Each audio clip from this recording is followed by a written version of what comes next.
Bonjour à tous et merci de nous suivre. Le district d'Abidjan accueille depuis hier la 9e édition de la conférence internationale Ease of Doing Business Initiative. Première conférence en Afrique de l'Ouest, première rencontre également dans un pays francophone. La délégation de l'EDBI, conduite par Pierre Laporte, directeur des opérations de la Banque mondiale, a été reçue par le Premier ministre ivoirien Amadou Gon Coulibaly.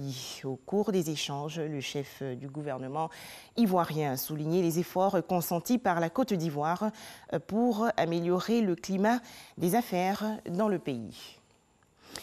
La 9e conférence internationale Ease of Doing Business Initiative a donc été ouverte hier à Abidjan, dans la commune de Cocody, par Adama Koné, ministre ivoirien de l'économie et des finances. Thème retenu: amélioration du climat des affaires et défis de la croissance économique en Afrique. Rappelons que dans le dernier classement Doing Business, la Côte d'Ivoire a glané des places avec son rang de 122e sur les 190 économies. Cette rencontre en terre ivoirienne va donc permettre au pays de bénéficier de l'expérience des autres États cités en exemple dans le cadre du Doing Business.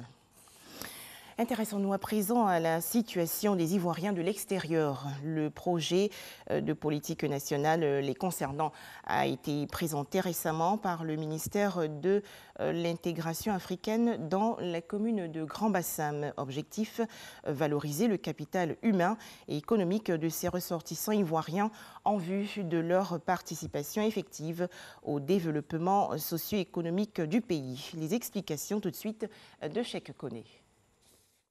Conscient du poids de la diaspora, le ministère de l'intégration africaine et des Ivoiriens de l'extérieur a instruit la DGIE au fin d'élaborer un projet de politique de gestion de cette force vive qui demeure une priorité pour le gouvernement ivoirien. La diaspora ivoirienne est estimée, on parle d'estimation, c'est-à-dire qu'autour d'1,240,000 personnes réparties essentiellement dans les pays de l'OCDE. Aujourd'hui, ces Ivoiriens, s'ils ne sont pas pris en compte, ils ne vont pas se sentir concernés par le développement de leur pays d'origine. Il était important pour nous de leur faire comprendre que nous mettons en place ici tout un ensemble de dispositifs qui puissent leur permettre d'investir en Côte d'Ivoire s'ils souhaitent le faire. Pour présenter les axes de la politique de gestion des Ivoiriens de l'extérieur, les différents participants ont pris leur quartier à Grand-Bassam.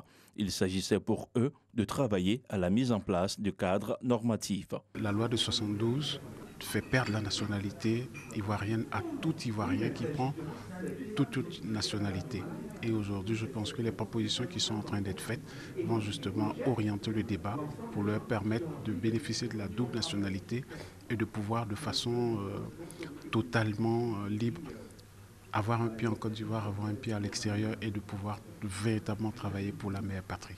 La diaspora ivoirienne va constituer à terme la 32e région de Côte d'Ivoire. Le document de synthèse final a proposé plusieurs mesures devant faciliter sa réinsertion.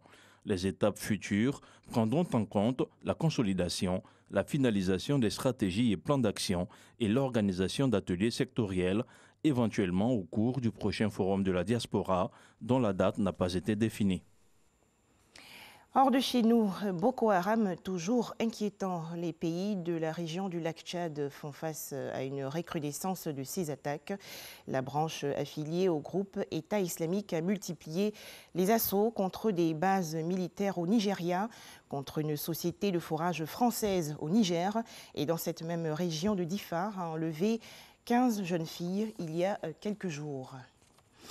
Le prince saoudien Mohamed Ben Salman n'est pas le bienvenu en Tunisie. En effet, l'affaire du meurtre du journaliste Jamal Khashoggi, tué le 2 octobre dernier au consulat de son pays à Istanbul, a terni son image. Il est considéré comme le commanditaire de cet assassinat. Après les incidents survenus récemment en mer d'Azov qui ont opposé les marines russes et ukrainiennes, Le Conseil de sécurité des Nations Unies s'est réuni en urgence à New York hier. Kiev et Moscou avaient réclamé cette session pour exposer leurs arguments. La réunion s'est terminée sur une passe d'armes russo-occidentale. Malgré les appels à la désescalade, Moscou maintient la pression en mer d'Azov. Enfin, ce rapport accablant pour les États-Unis et le Mexique, il est rédigé par Amnesty International. Le rapport souligne que la politique de n'accepter les demandes d'asile qu'au compte-gouttes est responsable de la tension qui règne à la frontière. Dimanche, la tentative de centaines de migrants désespérés d'escalader les barrières pour pénétrer aux États-Unis s'est soldée par des tirs de gaz lacrymogène. Aujourd'hui, mardi, la situation reste tendue à Tijuana.